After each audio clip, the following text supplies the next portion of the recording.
I'm going to try to keep this simple for the drones out there. One of my pet peeves is having to stare at vertically oriented, portrait oriented videos in a horizontal window.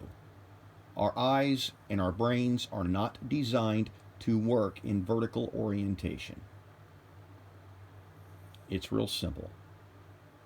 On your home screen, swipe up, unlock orientation. Go to your camera application. Does not matter if it was already open or not. Whatever orientation you start the video in will be maintained throughout the entire video you shoot, no matter which way you twist your camera.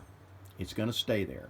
So if you shoot it horizontally, it's going to transfer to your computer in the same orientation. When you upload it to YouTube, it will still retain that same orientation. That's all there is to it. Home screen, unlock orientation, turn your damn camera sideways, and start shooting.